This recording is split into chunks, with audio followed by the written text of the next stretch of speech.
please welcome Mr. Ambassador الجويلي.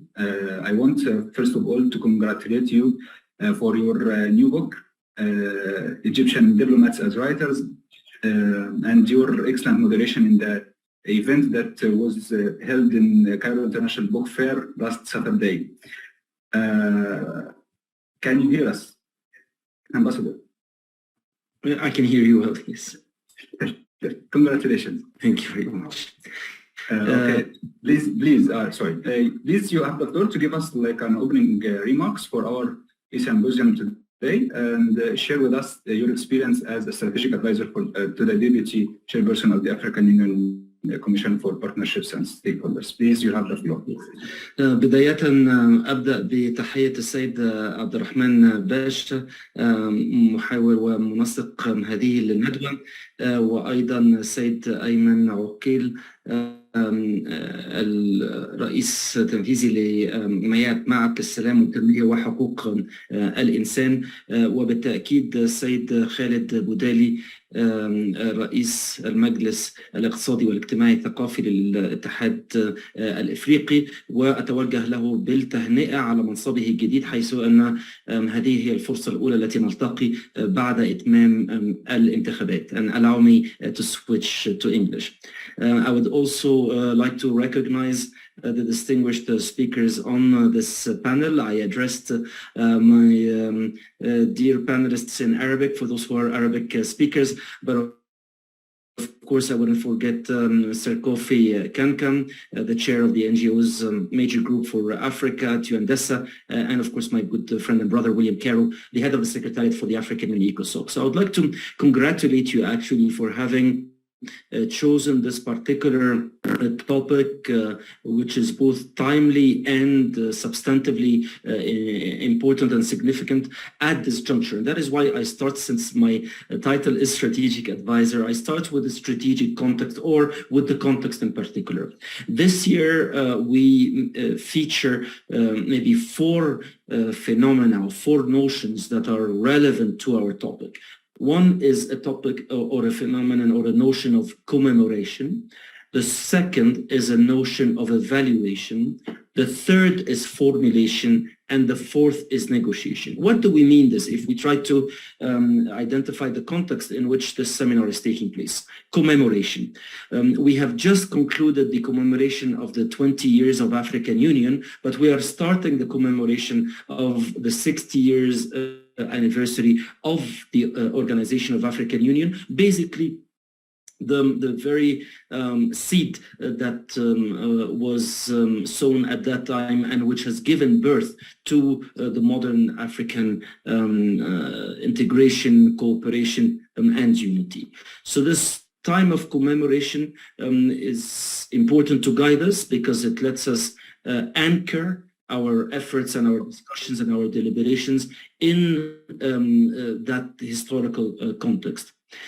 But also, when we commemorate something and when we celebrate it, we, of course, is a time for reflection and is a time for evaluation. And hence, we see that this year, or at least last year and this year, we embarked on a process of evaluation of the first 10-year implementation plan of Agenda 2063, whose motto is the Africa we want. But also, interestingly enough, there was another process which will be featured at the next Executive Council decision or meetings and the summit, which is the monitoring, evaluation, and reporting of 10 years of African Union policy organ decisions. So when we commemorate and when we celebrate, it's also a time for reflection. So commemoration and evaluation. The third is formulation, because once we celebrate and you feature a certain anniversary, you evaluate what was done before. Now, what is to be done about the future? And that is why this particular year will start the formulation of the second 10-year implementation plan of Agenda 2063, basically the development vision of Africa.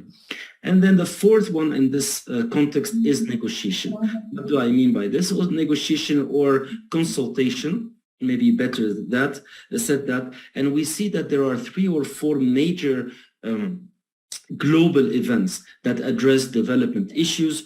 Maybe we can even start from last year, where we had the Transforming Education Summit that took place in 2022. But this year, and not too far away from today, in 2 months basically, we're going to have the 8th biennial high-level meeting of the Development Cooperation Forum, the DCF, which will take place in March 2023. Few months after this, the ECOSOC is going to hold its high-level political forum in July 2023. Few months after that, we will have the UN GA, the UNGA, the General Assembly's SDG Summit in September 23. So we see how loaded the global agenda on development is in 2023, and hence how relevant it is to look, as I think you have very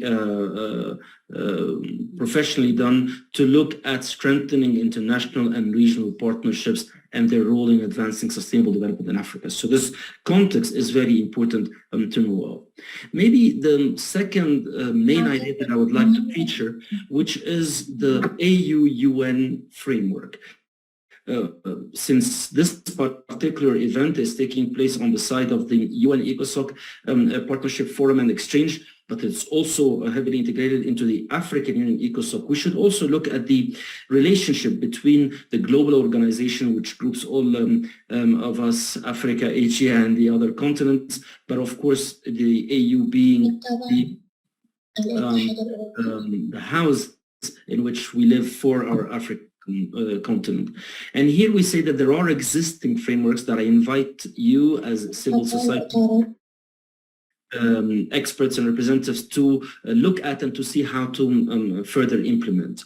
There is the AU-UN framework for the implementation of Agenda 2063 and the 2030 Agenda for Sustainable Development. I believe that was signed in the first decade of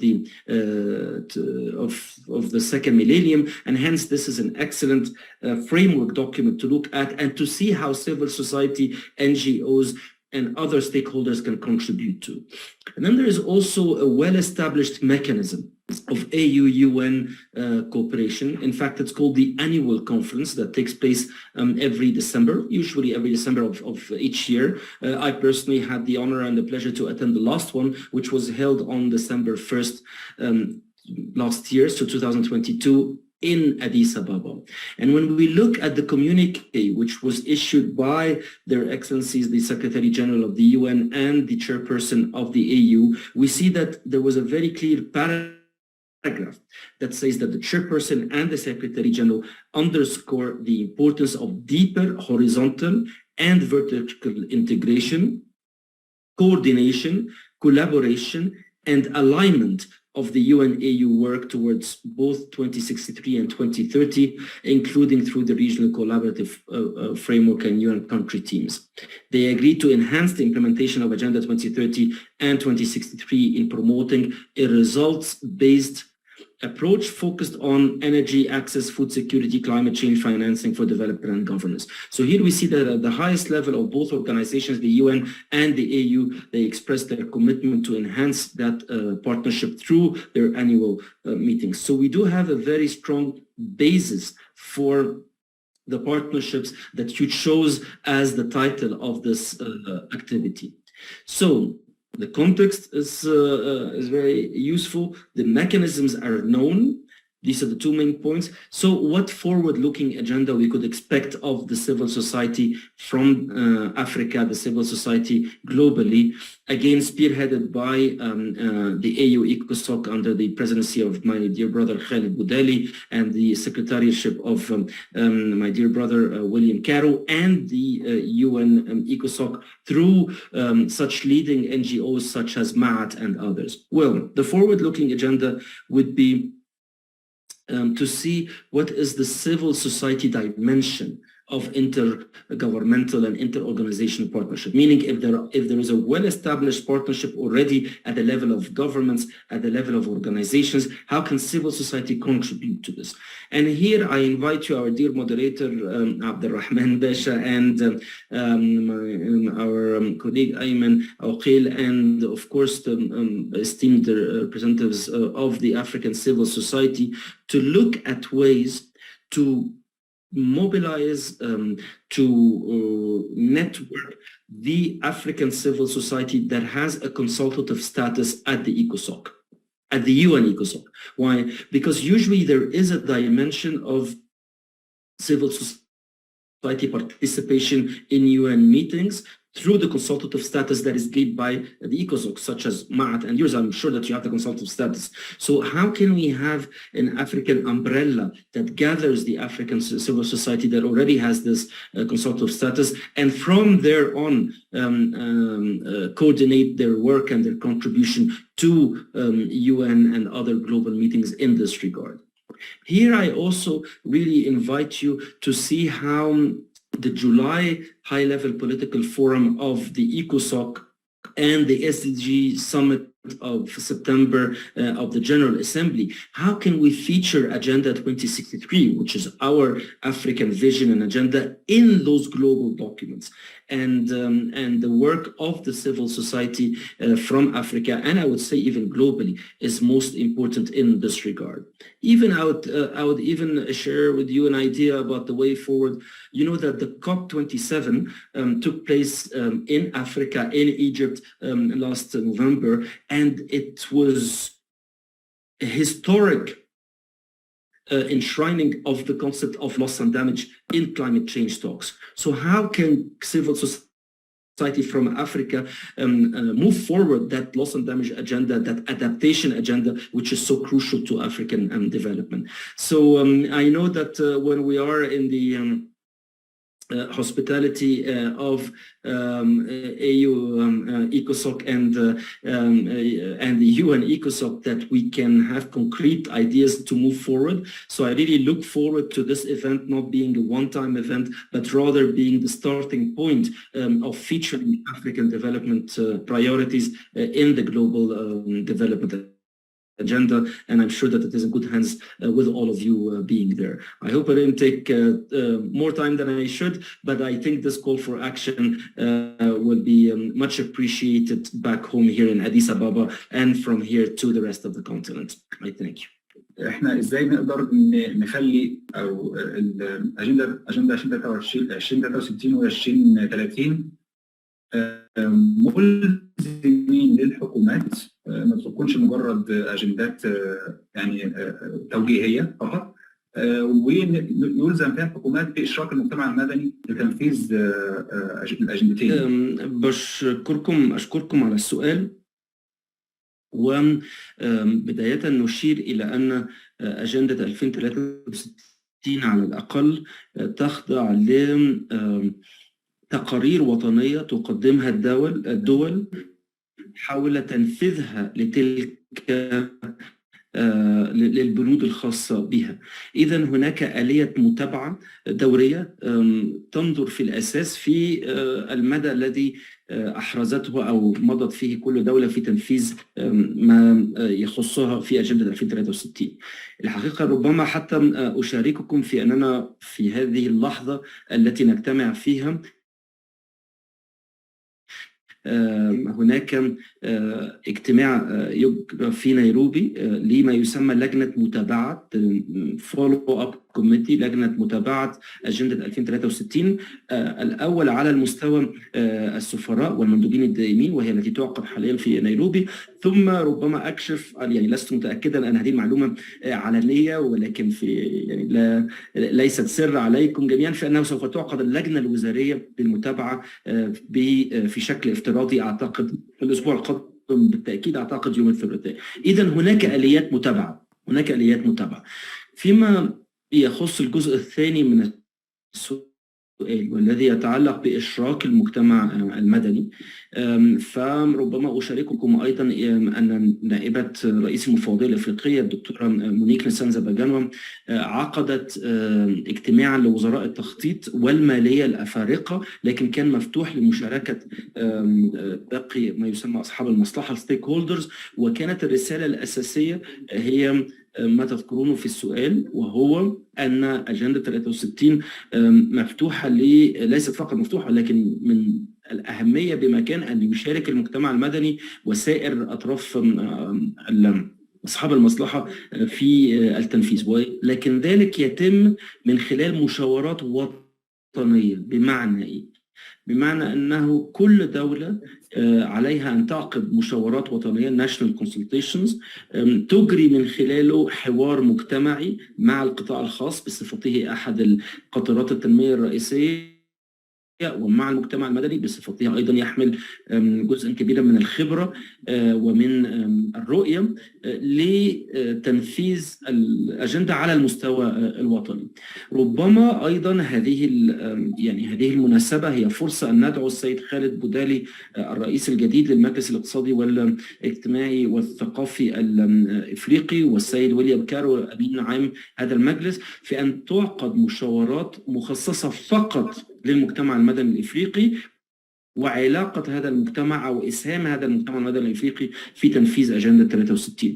وبهذا يكون هناك مساران: مسار الوطني، كل دولة تعقد مشاورات وطنية على مستوى الدولة تشرك فيها القطاع الخاص والمجتمع المدني، ومستوى إقليمي أو أفريقي أو قاري من خلال المجلس الاقتصادي.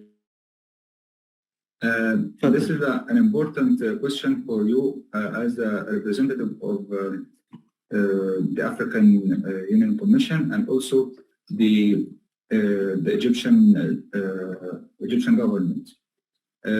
This is a question from Mariam. She said that thank you for the panelist. I want to ask about the partnerships between the African and international IPSOC, the African IPSOC and international IPSOC, UN, how can they contribute to address climate action and climate adaptation, especially after the COP27, which was held in an African country, Egypt, and which came out with a decision in favor of the African countries to establish a fund for loss and damage for the countries which is affected by climate change. How can we, as civil society organizations and governments, get the benefits from this loss and damage fund? Thank you very much. This is an important question because it comes to address a topic that is very high on the agenda of multilateral diplomacy. I should say that I'm actually an African Union official. I was and very proud of being an Egyptian diplomat in the past, but at the moment I have an African Union post, which also I'm equally proud of. So we do have the commissioner that deals with these issues, Ambassador Josepha, and she oversees a whole department that focuses on agricultural development and sustainable development, hence with a mandate to push forward the African Union and African priorities in general in that regard. But I would say here that there is also an equally important set of mechanisms called the AGN, the African Group of Negotiators, and then there is the AMSEN, the African Ministerial Committee for Ministers on Environment, and then there is CAHOSCO, which is the Committee of Heads of States on Sustainable Development and Environment Climate Change. So there are these different layers of mechanisms to coordinate the African Union or the African position with regard to climate change issues and environment in general, and the expertise that is represented by civil society, academia, is very much needed in this regard. But once again, we come to the umbrella which under which all civil society contribution to the African Union agenda is, and that is the ECOSOC.